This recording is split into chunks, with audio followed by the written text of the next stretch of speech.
nota o seguinte, a grande parte deles são, a maioria, analfabetos ou semi-analfabetos, habituados naturalmente a um meio de vida relativamente baixo. Vem para aqui, convivência, essa coisa. Então, muitas vezes, eles reclamam, quando eles mesmos é que são os primeiros a anarquizar. Bom, boa noite, obrigado pelo convite para vir discutir essa sessão dos filmes do Luiz Rosenberg Filho, que é um cineasta que eu acompanho há muito tempo e admiro bastante. Eu gostaria até de falar um pouco dessa relação, porque o que eu vou dizer é um pouco uma avaliação de um filme que tem uma importância para mim muito grande, enfim, eu gostaria talvez de abrir uma conversa com vocês, fazendo algumas considerações sobre o Crônica de um Industrial como filme, a partir de um artigo que eu publiquei há muito tempo atrás, que é um artigo muito curto, que eu gostaria de retomar aqui e fazer alguns comentários a partir desse artigo, porque me parece que ele é uma reflexão que exige uma espécie de reflexão em 3 tempos diferentes. Esse artigo ele foi escrito 10, 15 anos depois de eu ter visto o filme. Eu vi o filme na época, passou em São Paulo, no Cine Sesc, foi distribuído pela Embrafilme, talvez o único filme do Rosenberg distribuído comercialmente. Ele começou a filmar no final dos anos 60, fez parte desse ciclo que hoje é intitulado de cinema marginal, embora ele fosse um pouco nem cinema marginal, nem cinema novo, muito pelo contrário, mas ao mesmo tempo se identificasse conversando. Não, eu acho que eu estou do lado dos marginais mesmo. Só que era amigo do Glauber e o cinema dele tem muito mais a ver com um legado do cinema novo, né? Mesmo sendo uma radicalização que fugia dos padrões, talvez, do cinema novo. Então, é um pouco inclassificável e um pouco singular como personagem e como estética, né? É difícil aproximar ele daquilo que vieram fazendo desde os anos 60 diversos cineastas, né? Ele mantém, por exemplo, uma reflexão de um porte extremamente crítico, que se alinharia talvez a uma esquerda que seria uma esquerda radical, mas completamente independente e crítica a todas as esquerdas praticamente, mas mais crítica ainda com relação ao capitalismo, com relação a uma sociedade que hoje se chamaria muito facilmente de sociedade do espetáculo. A sensibilidade dele com o que a mídia fazia da política, né? O que a TV fazia da política é muito patente. Ele trabalha sobre esse material de uma sociedade do espetáculo que ele sempre me disse que não leu a Sociedade do Espetáculo, né? O livro foi publicado em 67, não é isso?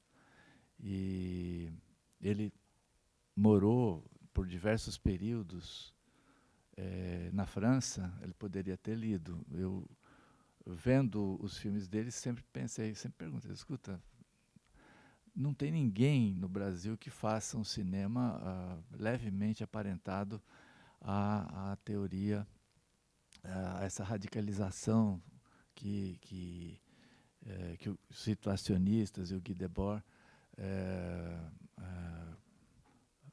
desempenharam no quadro internacional. E ele falou, não conheço, não conheci. Talvez tenha alguma afinidade, sim. Temos uma base comum. E só mais recentemente é que ele veio a conhecer.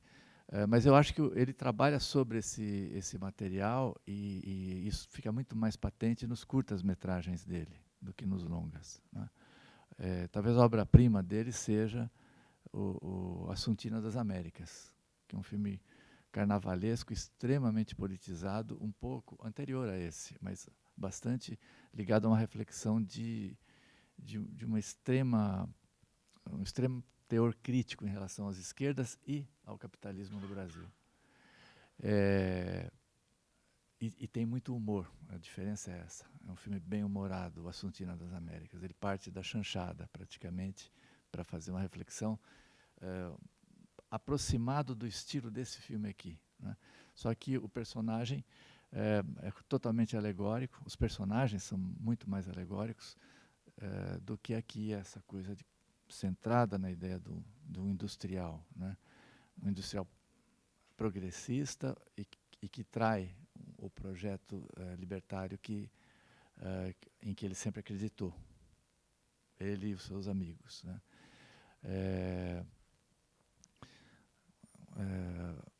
Bom, talvez haja, quer dizer, se ele é marginal e ele tem uma série de similitudes e proximidades com os cineastas marginais, é difícil notar entre os marginais tamanha politização, né? Talvez o Andrea Tonati possa ser aproximado, mas mesmo assim fica distante. É um caso bastante diferente. Eles são muito amigos desde a época, desde o final dos anos 60 até hoje. Tem uma série de projetos em comum que nunca realizam, praticamente, mas que continuam a refazer vários projetos e tem uma espécie de cumplicidade, né? O trabalho dos dois. Depois eu quero retomar um pouco a época em que ele fez esse filme, 78. Ele foi muito mal recebido, né? Ninguém falou do filme, e quando se falou numa chave de desconsideração enorme, e um filme que não se realiza em nenhum plano, né? Bom, na época eu escrevi uma carta ao Rosenberg, em 78, um pouco injuriado com as críticas que o filme estava recebendo e me solidarizando com ele, como se ele precisasse de algum apoio moral. E ele gostou muito, e a partir disso escreveu outras cartas, nos tornamos muito amigos. Mas eu nunca escrevi sobre, né? Eu anotei uma série de coisas, nunca cheguei a transformar num artigo. Só fui transformar uns 15 anos depois nesse artigo que saiu há uns 3 anos em português. Eu tinha publicado ele em francês em 93, quando ele passou na França, numa retrospectiva do cinema marginal que teve lá, durante a retrospectiva do Elliot Sica, no Museu Jean de Paume, teve uma grande retrospectiva de cinema marginal, e eu escrevi um artigo específico sobre esse filme, que ficou publicado só lá em francês, numa revista até importante do cinema experimental dos anos 90, lá da França, da qual eu participei. Mas ficou lá, quer dizer, só fui publicar a versão em português agora, há 3 anos, está na revista Rua, uma revista eletrônica dos estudantes de cinema de São Carlos, da UFSCar. E foi difícil publicar lá, mesmo lá, porque o artigo ele tem uma linguagem muito... Eu achei que eu deveria fazer jus à dificuldade do filme na linguagem da minha crítica.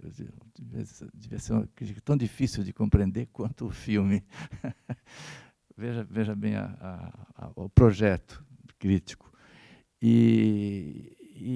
em francês deu alguma coisa que o pessoal até que curtiu, discutiu comigo, não sei, acho que o tradutor, não foi eu que escrevi, o tradutor conversou muito comigo e tal, ele fez um negócio que, lendo em francês, eu acho que talvez faça mais sentido do que em português, mas em português eu não abro mão, eu gosto muito do meu texto e foi difícil convencer o garoto que estava editando lá a revista Roma. Ele queria mudar tudo, essas palavras, não pode traduzir essa palavra. Traduzir não, essa palavra não tem uma palavra, mas ele deu uma série de sugestões, mas ele quis didatizar o meu texto, tornar compreensível. E eu falei, não, eu não abro mão de nenhuma vírgula, isso daí está perfeito, o texto. Não, ele vinha com sugestões, e foi difícil, mas enfim, eu tive que realmente bater o pé. Eu vou ler, porque é um texto muito curto, tem umas 20 linhas só, ou um pouco mais, e vocês vão ter uma ideia da dificuldade, e um pouco talvez um pouco do fracasso meu de escrever um texto que fizesse jus à dificuldade que o filme traz para o espectador e trouxe especialmente para mim, né?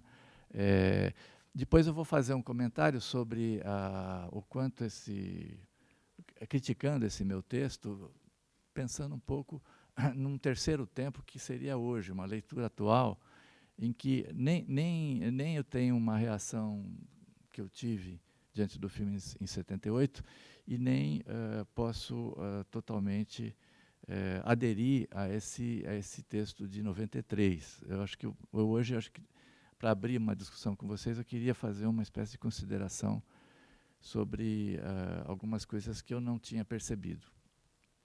Mas vamos lá. Eu começo assim.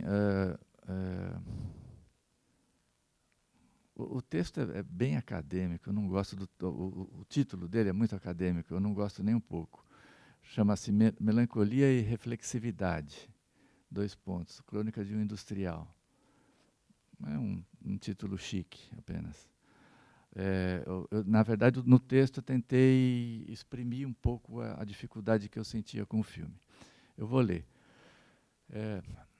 Começa assim. Imagine-se um filme com a forma inaudita de uma grande enxaqueca. Coloque-se, no entanto, sob o impasse trágico de um industrial que se vê paralisado e impotente diante de seus valores mais caros, suas utopias de progressismo radical. Essa enxaqueca tem origem no problema social do país, a construção da miséria, no seu processo de modernização, agudamente documentarizada no início do filme, com imagens patéticas do trabalho subterrâneo de operários do metrô carioca. A partir daí, cada sequência se distanciaria, amnésica desse subterrâneo fundante, mudo, um ouvido alicerce, e imprimiria luzes inautênticas de uma burguesia ilustrada. Cada imagem pareceria compenetrada em uma mesma letargia que empresta unidade ao filme. Como se a sua pesada inércia pudesse estar, por ele todo dispersa, em dor latente, sintomática de origens insondáveis, né? A vocação do industrial Jimenez, Renato Coutinho, inviabilizada em sua dimensão libertária, vai se transformando em alegoria dolorosa na figura de sua mulher morta, Teresa, Katia Grunberg, em uma comunhão de perspectivas que se perderam. Simulacro Moreno, a segunda mulher, Ana Maria Miranda, em vão contrapõe uma reconciliação entre os sentidos acalentados no passado e o atual horizonte concreto de possibilidades. De Teresa a Ana, de Grunberg a Miranda, do equilíbrio justo de um rosto, algo transcendental, a voracidade, olhos e boca, do outro rosto, né? Máscaras metafóricas, destinos físicos inamovíveis. Matéria quase expressionista, mas tensionada em diapasão de reflexividade. No trânsito entre os dois amores, encontra-se a impossibilidade trágica de transformar o semblante cosmopolita de ideais revolucionários, universais, em um semblante caboclo, nativo, de ação.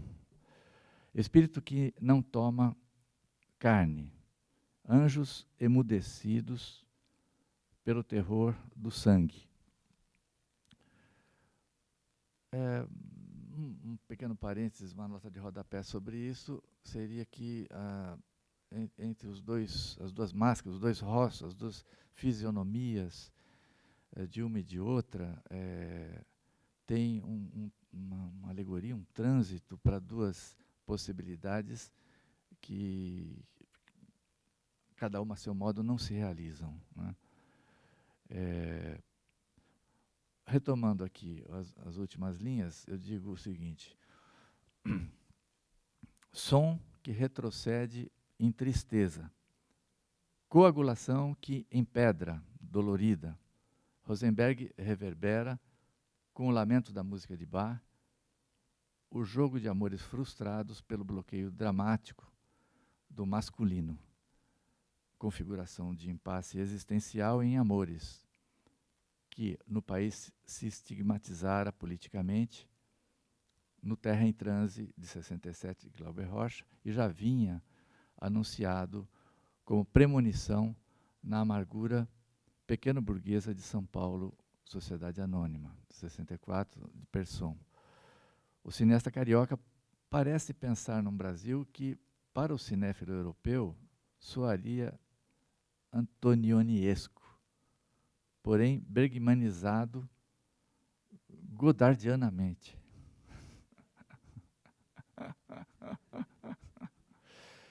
Eu estava alucinado.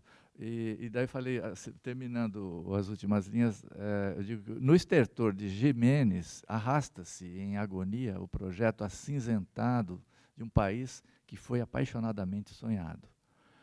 Crônica de um Industrial ressoa como uma grande negação, né? Negação que ultrapassa a lógica imediatista empenhada em forjar a imagem do país numa indústria de enganos.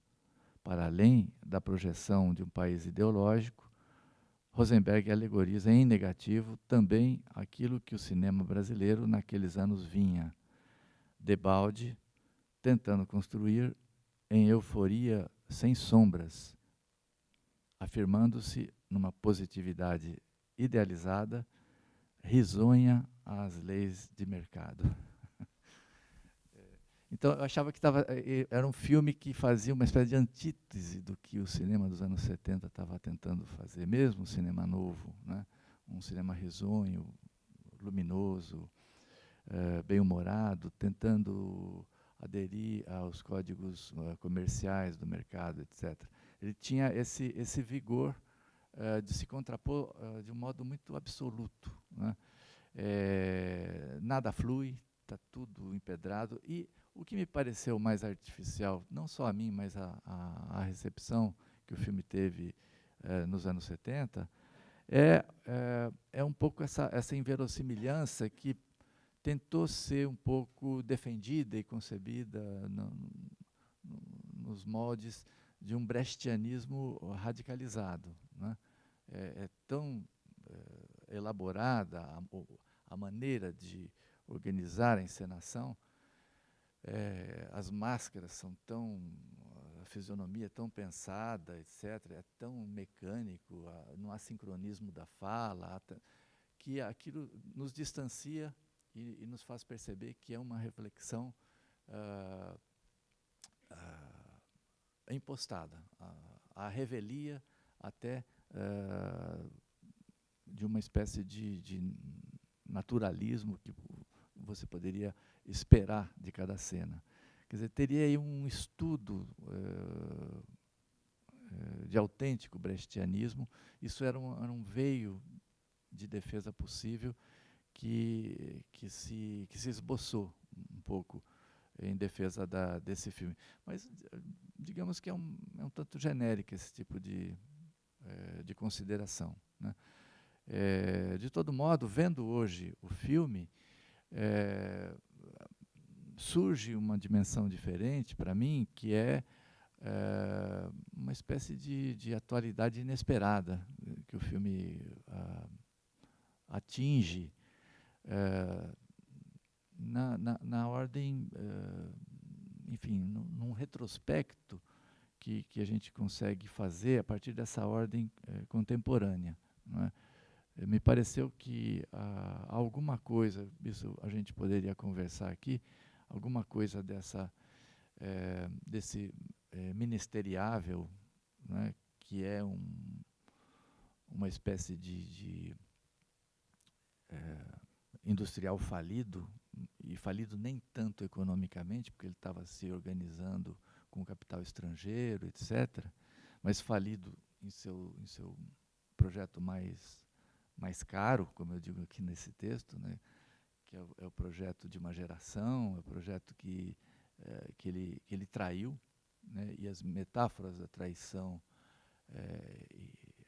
são trágicas, né, é morte sempre, são figurações angelicais da liberdade, que estão em várias figuras, mas estão também configuradas ali nas figuras das mulheres, né, que ele teve, e todo esse sacrifício, né, da geração, dos ideais de liberdade, de uma concepção de mundo que é um pouco inverossímil, um industrial ter uma espécie de ressaca dessa ordem, né? Eu começo falando da ideia de uma, que é também ela inverossímil, né? Uma ideia de, imagine um filme na forma de uma inaudita, de uma enxaqueca. Bom, uma grande enxaqueca. Eu acho que o filme tem um pouco essa letargia de algo muito doloroso que vai se arrastando e que é sofrível de se vivenciar. De todo modo, retrospectivamente, não sei se vocês se interessam por esse assunto, mas em tempos de esquerda no poder que a gente vivenciou nos últimos tempos no Brasil, isso ganha um contorno não tão inverossímil assim, e é uma alegoria, não está falando de uma geração de políticos de uma década X, Y ou Z. É uma alegoria de um processo que, obviamente, ultrapassa uma figuração de estratos sociais determinados, que a gente pudesse tomar ao pé da letra num simbolismo muito imediatista, né? Ele não estava pensando 1978, Brasil, mas está pensando outro movimento do espírito, né, que estava perdendo a possibilidade de tomar pulso da situação, né? Quer dizer, é uma espécie de caducidade ou entrada num processo de superação de um projeto de uma geração, né? Quer dizer, é a morte de um projeto de uma geração, né? Eu acho particularmente feliz alguns momentos do filme, a gente poderia trocar ideias sobre isso, quando ele finalmente mata aquelas figuras angelicais da liberdade, que é um casal, é um Adão e Eva, né? E ele aparece no início do filme sendo torturado na praia deserta ou nas dunas, e depois é preso ali, quase crucificado como um São Sebastião, né? Lembrando que estamos na cidade de São Sebastião do Rio de Janeiro, e depois toda essa reaparição dessas figuras ao longo do filme, como uma espécie de Adão e Eva, uma espécie de que se libertam, né, e circulam, estão sempre em torno ali de algumas situações. Chega uma hora que ele está com um revólver e alveja essas figuras libertárias, literalmente. E elas tombam ali no fosso da construção do metrô. Nesse momento em que eles sucumbem diante do matador, em que ele se transforma de revólver em punho, ele próprio, industrial. Tem um corte, aparece um elevador que sobe lentamente, levando um bando de trabalhadores, né? É um ascensor que sobe, quer dizer, como se com a morte daqueles corpos ali de um Adão e Eva, ascende aos céus uma classe trabalhadora, uma construção por montagem, depois volta, corte, os trabalhadores subiram em ascensão, corte, volta para os corpos ali prostrados, né, do Adão e Eva. Quer dizer, tem uma série de figurações que, obviamente, estão trabalhando no sentido de um projeto de libertação dos oprimidos e dos trabalhadores, etc., de um modo muito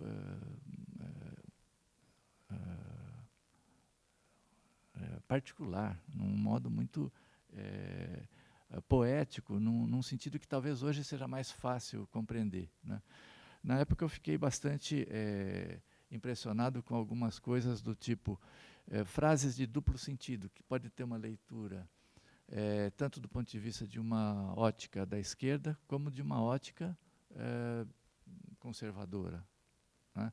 Ele pega, por exemplo, isso aí está o artista plástico, que ele também ele trabalha muito com montagens, que ele recorta a revista Veja, recorta capas de revistas aí da grande imprensa e faz postais, cartões postais, e faz colagens.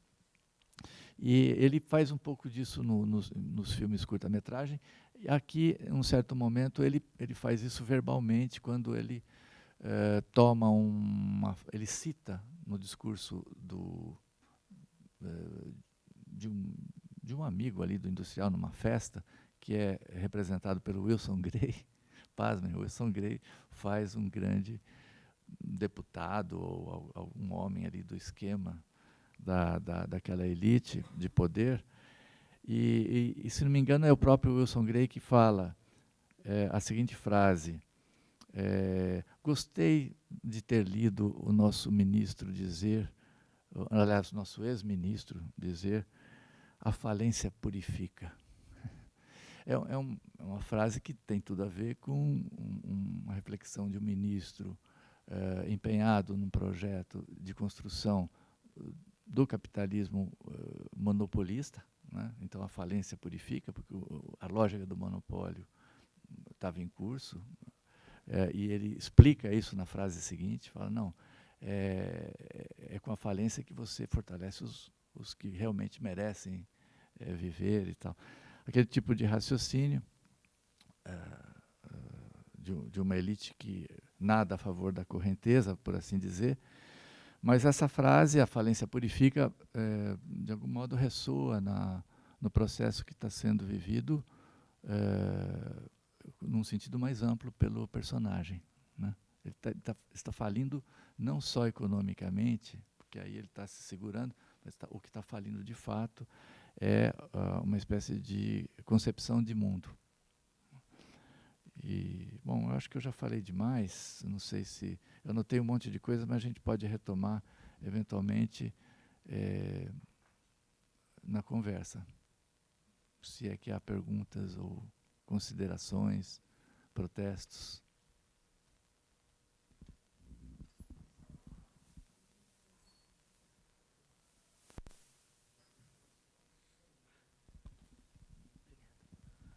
Uai, Rubens, então eu queria até te perguntar, já que você falou daquelas alegorias dos anjos, né? Um pouco. A cenografia dos interiores, principalmente, você tem 2 interiores, né? Aquela casinha modesta, aquela caminha de solteiro onde ele transa com a mulher dele, né? Que é uma caminha de solteiro, é estreitinha, né? Ou de viúvo, ali não é uma cama de casal, ampla, né? Mas principalmente a outra, que é uma casa onde você não tem móveis, você tem brancos, eles estão o tempo inteiro de branco. É um lugar que ele tem um tom de passagem. Por outro lado, você tem aquela grandiosidade das janelas, o tamanho dos espaços. Tem dois, né? O de dia você tem aquela grande janela, à noite não, ali do lado a gente não sabe o que que é. E, né, esse é um lugar que a gente não vê, a câmera dele era uma câmera bem distanciada, né? No finalzinho você tem alguns closes. Mas que eu fiquei muito curiosa com esses interiores, né? Como são interiores quase, eles são muito higiênicos em função de como o filme trata, como o filme eles constroem o tempo inteiro, ele é muito mais sujo, né? E como você está falando da tradição entre o cinema marginal e o cinema novo, se bem que o cinema marginal é mais escatológico, né? O cinema novo ele tem uma movimentação, né? Digamos assim, a sujeira ele está na pobreza, está na vida, ele não vem de um movimento escatológico.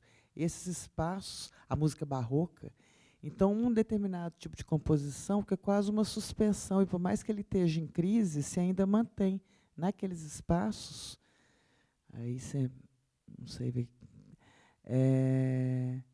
uma sepsia mesmo, né, que é o oposto de todo o discurso dele dos anos 60, do idealismo, que é em termos de estética, não se pauta por grandes espaços limpos e os móveis cobertos de branco, como, né? Algo já esteve ali, né? Outra de mudança, tem uma transitoriedade naquele cenário, pelo menos. Não sei o que você acha. Não, eu achei interessante você ter observado isso, porque eu não me interessei por isso, não enxerguei muito nada nessa direção. E olha que eu gosto de falar do espaço, eu sou arquiteto e tal. Mas eu acho que você tem razão, tem alguma coisa que se constrói semanticamente, tem uma sintaxe do filme, que é da mise-en-scène, que depende desse espaço para exprimir, talvez, esse sentimento de mal-estar que o personagem vive ao longo de todo o filme. E essa coisa pesada, inerte e letárgica que vai atravessando dificultosamente os espaços e refletindo, mas é penosa a relação dele com o mundo. E aí tem uma metáfora que se opera entre corpos e espaço que depende dessa asepsia, desse desarranjo, quer dizer, não é um lar habitado pela vida de uma... Não, visivelmente não é um lar organizado por uma mulher. É um lar que está mal parado, se é que é um lar. Quer dizer, é também alegórico nesse sentido, enquanto forma de representar uma espacialidade de uma experiência que já se paralisou por algum processo de crise ou de abandono de uma vida cotidiana cadenciada na vida, sei lá, matrimonial, ou algo que o valha, né? São dois amores em crise, de certo modo, que se realizam num espaço privado, mas já estando em crise, tem esse eu achei que tem um contraste entre a fisionomia e a máscara mesmo, o semblante das duas mulheres, porque não tem os ideais abstratos, revolucionários da juventude, que estão configurados de uma maneira mais pura, uma relação que vem da juventude, né? E o outro, com a morte dessa, é uma outra que digamos assim, ressuscitaria uma possibilidade de, vendendo a fábrica, pegando sociedade na construtora, tendo uma sobrevida que também ela cumpre um ciclo semelhante, de sacrifício, porque aí já seria uma solução não tão abstrata e revolucionária no plano de uma Rosa Luxemburgo, mas no plano da realidade concreta, já, digamos assim, dos anos 70. O que seria isso? Entre o ministeriável e um industrial que revive, tem um novo elan de vida, com um novo amor, e tem uma cena erótica, talvez mais erótica, do que com a mulher anterior, etc. O que se esboça ali é algo que também não se realiza. E eu achei que tem uma feição, eu falei morena, cabocla, enquanto que no outro era muito europeia ou algo que o valha, mas enfim, é uma divagação. Assim como outras divagações são possíveis no plano da fisionomia, que eu acho que ele brinca um pouco com isso de um modo um pouco estranho. Ele brinca em vários momentos, mas sem quebrar o tom de uma espécie de seriedade, ou sobriedade mais do que seriedade. Por exemplo, a fisionomia do personagem do Jiménez é um boneco, né? Um boneco. Se pintasse de dourado, ficava até parecido com o Oscar. Mas é um boneco, é uma coisa que, assim, que causa um distanciamento, que eu não sei se é brechtiano.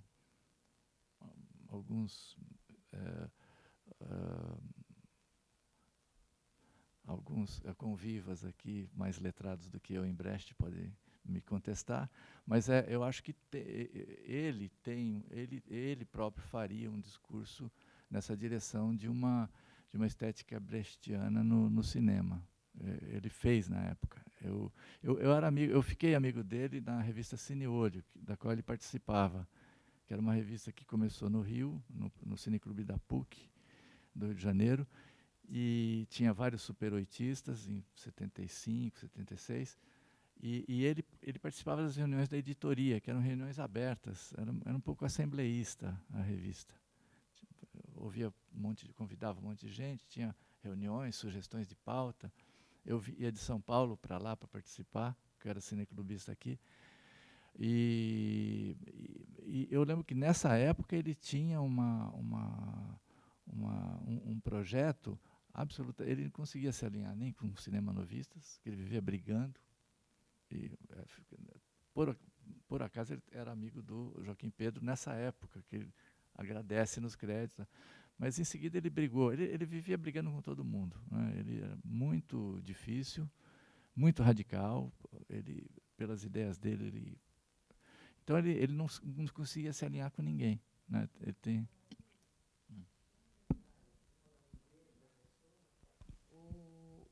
O Rosenberg eu conheço ele pouco, tive alguns encontros bastante divertidos, né? Ele é fanfarrão, né? E ele vem de uma família bastante abastada. Ele tem um lado, né? Ele gosta de contar, não, e tal, passei no carro do Rockefeller. Então tem um fastio, porque aquele personagem, quando você fala, ele é um boneco, ele realmente é.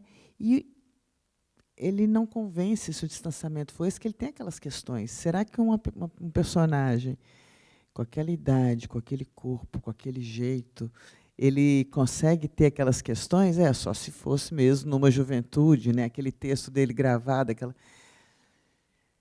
Eu sinto um descolamento, sabe? Eu também não tenho condições de falar, mas um descolamento entre a experiência que ele narra e o que a imagem dele traz, né? É quase que texto, né? Exatamente. Ele fala, é um texto, ele é um suporte de um texto, né? O que incomoda muita gente. Porque fala, como assim? E a obra? O filme, a obra? Não, a obra no filme, a construção civil, que a gente, né? Do metrô. É o metrô. Porque é muito curioso, né? Ele escolheu, e muito contemporâneo também, ele escolheu um canteiro de obras. Aquele era uma obra pública, é muito diferente, não. Mas a gente está falando de empreiteiras, né?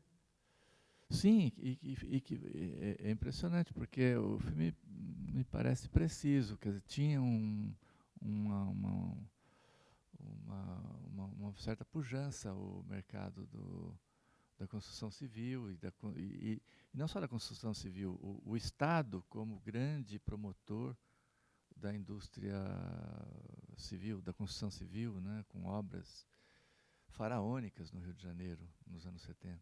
Né.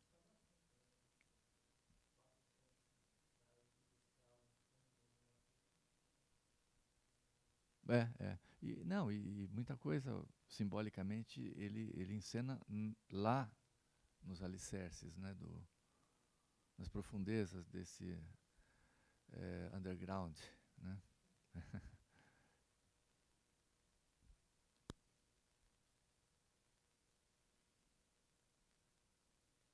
Um estudo cenográfico dessas alegorias todas, né? E ele passeando né, ou o sócio dele passeando de grua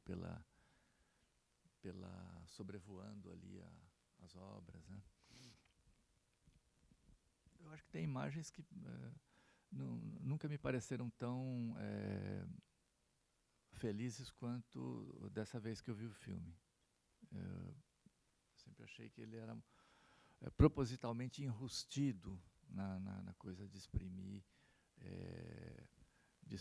uma poesia muito livre, né? Embora tivesse essa tentativa, mas ficava sempre numa espécie de recato, né? Mas, enfim, eu estou tendo uma visão bastante diferente agora. Eu acho que ele fez um trabalho muito próximo da estética sagrada, do bar, da temática do sofrimento e do sacrifício. É curioso porque esse filme ele faz um par com um filme e é meio flagrante isso. Ele faz um par com um filme de 74, filmado também no Rio de Janeiro, que se chama Esplendor do Martírio e que tem figuras que se aproximam dessa figura do sacrifício de São Sebastião, a coisa de manietada, de alguém que foi torturado até a morte, e isso como uma reflexão sobre uma juventude que se sacrificou, né? Uma juventude que libertária que foi sacrificada. Isso está no Super 8 do Sérgio Pel, que chama Esplendor do Martírio, que é também iconoclasta e que eu vejo claramente uma relação entre essas figurações angelicais e o filme do Pel, que é anterior de 4 anos. Não é à toa que o Pel, o Rosenberg, o Noelton Nunes e aquele que é professor da UF, Sérgio Santero, os 4 são os 4. Tem um folclore hoje em dia que são os 4 cavaleiros do Apocalipse do cinema carioca, porque eles são os cineastas que não deram certo e que insistem em não dar certo, né? São uma espécie de negação em todos os sentidos da palavra. Eles não, os projetos deles não saem, eles preferem o lugar do maldito. E agora que o Rosenberg começou a sair um pouco dessa posição, realizou 2 filmes já, montou uma peça agora, está lançando, vai ter uma mostra, uma retrospectiva dele aqui em São Paulo, daqui a... Eu não sei bem, eu até fui convidado para debater com ele. Ele vai vir mostrar justamente o novo filme dele, que aliás já mostrou no começo do ano no Festival Tiradentes, né? E aqui também né? Mas enfim, ele tem ele está saindo um pouco desse lugar, né? Mas são figuras inacreditavelmente claro que a ideologia dominante dos cineastas brasileiros Falam, os 4 abortados, né? Os 4 que não quiseram sair do lugar de malditos e fazer um filme ou outro de vez em quando. A história de cada um é muito eloquente, né? E os projetos que eles continuam a fazer e dificilmente conseguem lançar, dificilmente conseguem concluir. O Newton Nunes tem um filme que demorou tanto tempo para fazer que metade do elenco morreu. Então, outro dia ele projetou, eu fui na sessão. Inclusive foi uma sessão curiosa porque eles resolveram ressuscitar o Cineclube da ABI, lá no centro do Rio, que é histórico, vem dos anos 50, enfrentou a ditadura, era um lugar de liberdade em plena ditadura, que era na sede da Associação Brasileira de Imprensa. E eles resolveram ressuscitar. Então chamaram o patrono, os 4, a iniciativa dos 4, e passaram o filme do Newton Nunes inacabado, que tinha 2 horas, mais ou menos, e era incompreensível, porque imagina, tinha o Grande Otelo, tinha a maior parte dos principais personagens tinham morrido.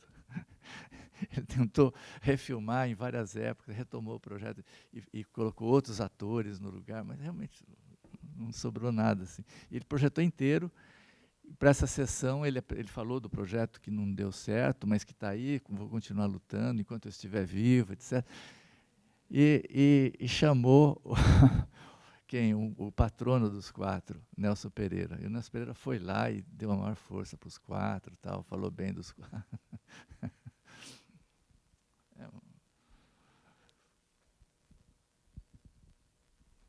Questões?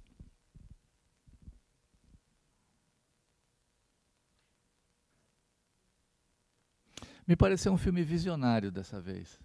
Visionário. Não tinha pensado nisso nas vezes anteriores.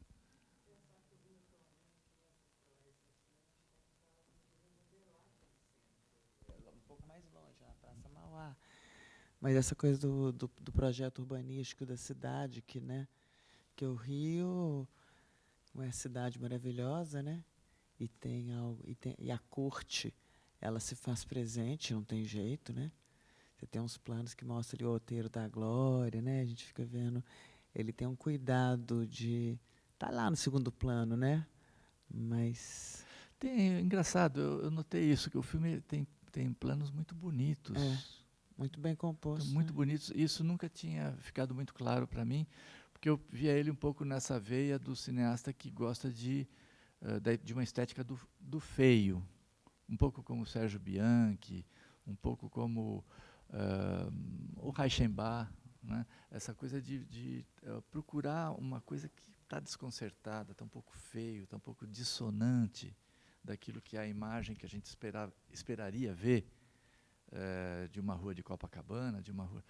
E aí, eu vi um traveling de Copacabana maravilhoso, eu vi o túnel, eu fiquei impressionado. Não é, me pareceu feio na época, algo no contrapé de uma estética luminosa que o cinema novo, ou o cinema brasileiro em geral, procurava. Né? E agora não, me soa diferente. É gozado, esse filme ele é muito difícil, então acho que ele proporciona experiências muito particulares cada vez que você vê, porque é quase que um esforço de enfrentar o filme e tentar dar conta daquela experiência assim, que o filme está propondo. Eu não sei se vocês acharam tão difícil assim quanto eu acho. Eu acho difícil, mas estimulante, né? Difícil, mas estimulante.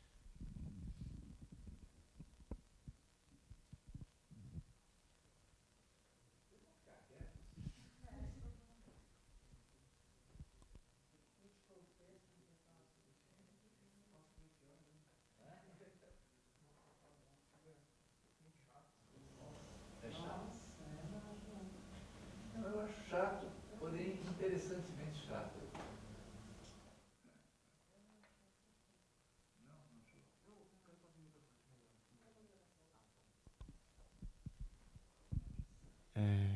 Meu nome é Marcelo. Eu gostei do filme, achei ele. às vezes ele é um pouco difícil, de fato, a linguagem, mas eu achei que eu estava em dúvida se era cinema novo ou era cinema marginal também. Até comentei com as minhas amigas.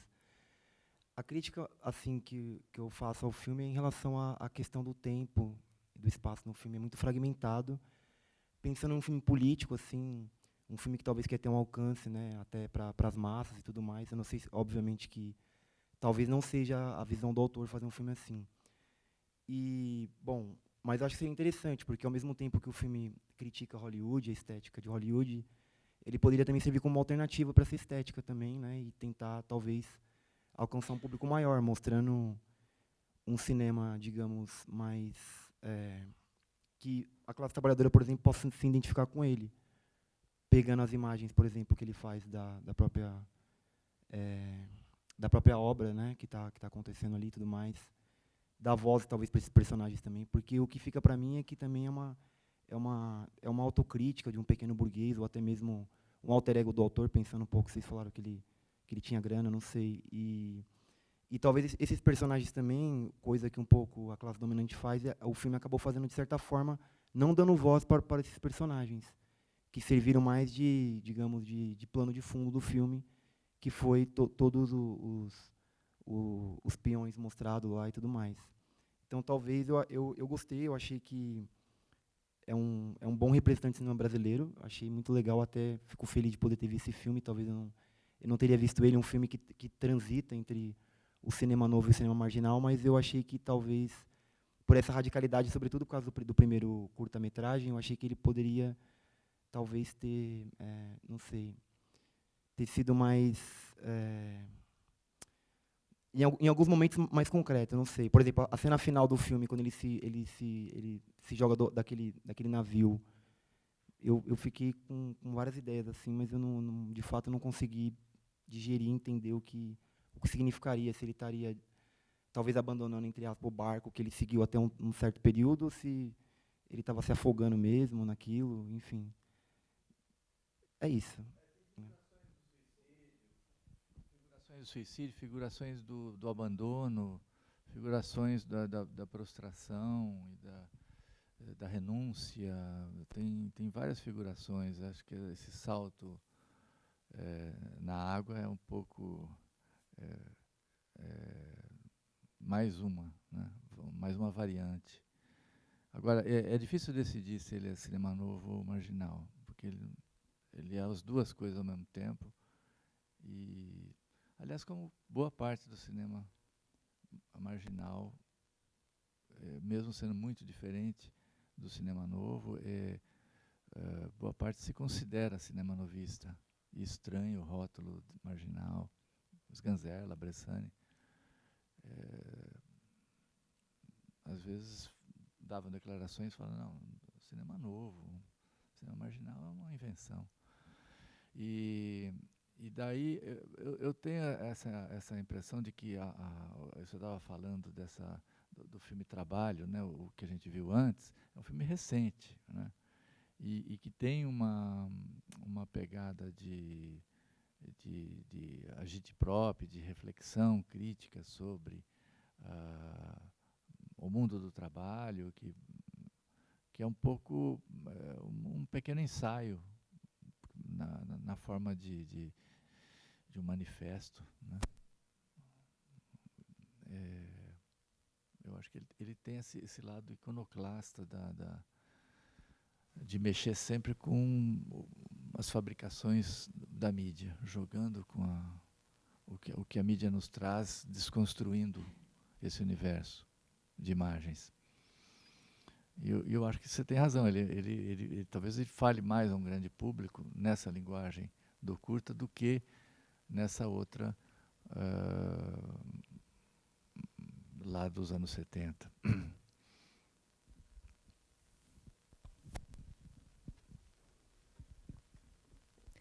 Oi, Rubens.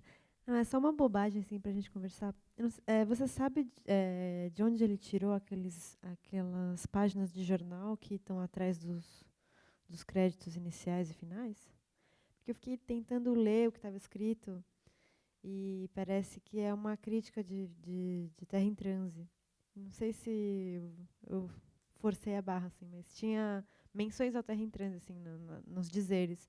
Então falava assim, Terra em Transe, um filme que causou grande polêmica. E aí algumas frases falando sobre o cineasta intelectual. E parecia ser uma crítica negativa, assim. Mas não consegui ler, então eu queria saber se você tem alguma pista. Olha, ele vivia brincando com essa coisa de Embrafilme e era uma figura mal vista por todo mundo, né?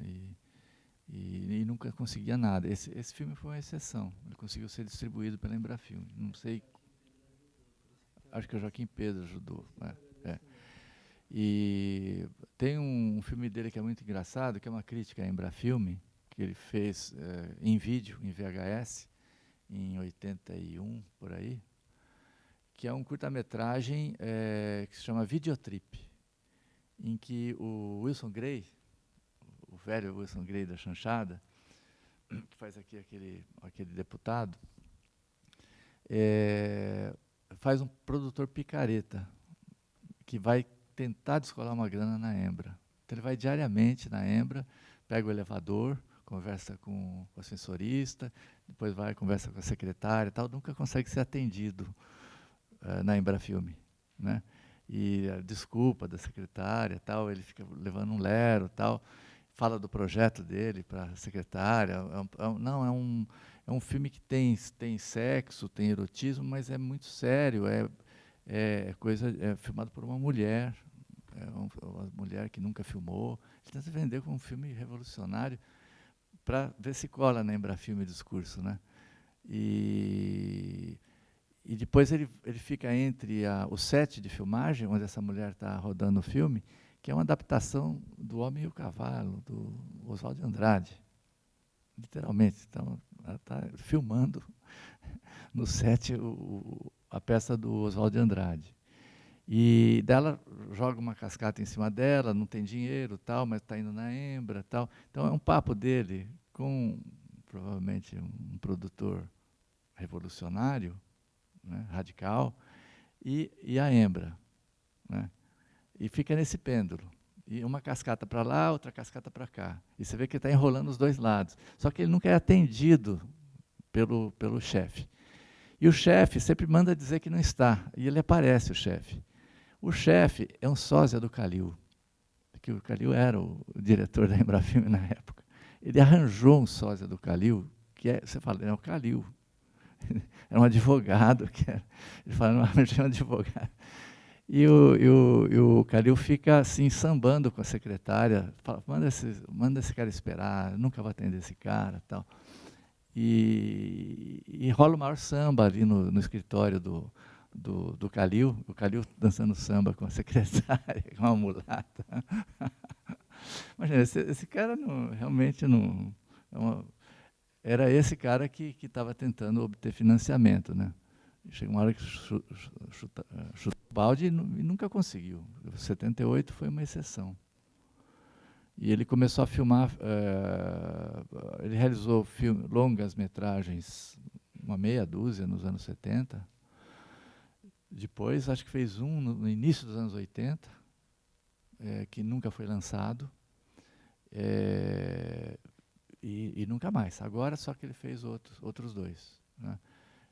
E ele foi fazendo filmes cada vez mais curtos e mais independentes, caseiros, filmes de curtíssima duração, agitprops, filmados em animação, com recortes de jornal e tal. E que são interessantes também, esses pequenos ensaios dele.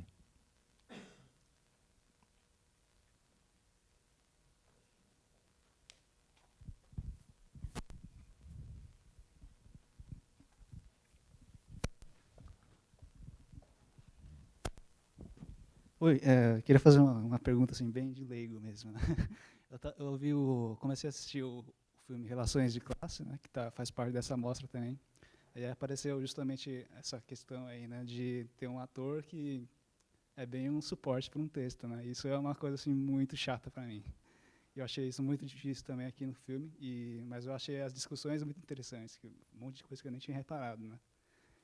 E aí eu queria fazer duas perguntas, né? Se isso isso aí de o ator ou atriz, né, ser o suporte de um texto revela uma limitação do ator ou é uma escolha do diretor? E a segunda pergunta é se isso faz parte de algumas correntes do cinema ou se isso fez parte de alguns momentos históricos, que eu não sou leigo.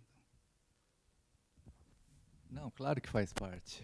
Só que há estilos e estilos de fazer isso, né? De se fazer isso. Às vezes, no Brasil, há diversos momentos que são curiosos, porque se alia uma incapacidade de representar, uma mediocridade de representar, como um fator que, naquele contexto específico, inverte de sinal. Faz com que a gente preste mais atenção no texto. Quer dizer, é um uso da incompetência criativo, não é? Enquanto que há estilizações em que o corpo está ali enquanto corpo e o texto, você percebe melhor a lógica do texto porque ele está sendo representado de uma maneira inusual, como se a pessoa não estivesse sentindo ou representando o que está falando. E aí teria que descer na particularidade de cada filme e ver como isso se realiza. No Strobe, por exemplo, tem um modo de pronunciar as frases, de declamar, que é impostada, né? Só que é uma impostação estudada iconograficamente. São gestos hieráticos ou gestos de uma iconografia que dialoga com o cenário, dialoga com a paisagem, né? No Gente da Sicília, dialoga com aqueles espaços ali, quase uma antropologia do siciliano popular. Quer dizer, tem um texto que soa artificial na boca deles, mas ao mesmo tempo soa extremamente original.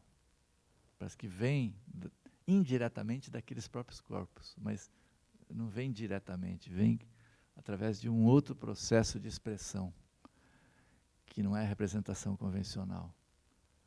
Ela está ali, dura, falando um texto, que você vê que ela está... Enfim, mas é um texto que tem tudo a ver com a condição dela. Parece que soa daquela vida siciliana popular, né? É um texto de um romance escrito justamente a partir dessas vozes populares, de experiências populares. Quer dizer, é uma literatura muito sofisticada que ele encena, mas é o texto. Percebe? Então tem o cinema moderno se aproxima bastante de estratégias desse tipo, principalmente em manifestações de vanguarda ou experimentais, né? que tornam interessante o modo de você vivenciar a encenação. É cinema, não é naturalismo, não é teatro, não é... Quer dizer, é uma ideia de explorar diferentemente a presença do corpo.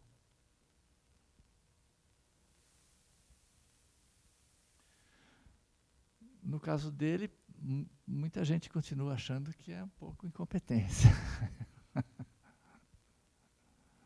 Inclusive o Felipe aqui.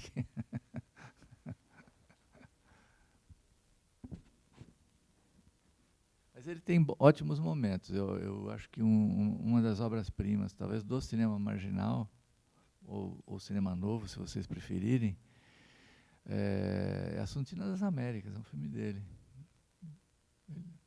Eu acho que ele precisa ser melhor estudado, melhor conhecido. O fato dele ser maldito e não se promover muito levou a essa figura de um cineasta que ninguém escreveu a respeito. Tá começando, Está começando. Vamos. Muito obrigado a todos. Até a próxima.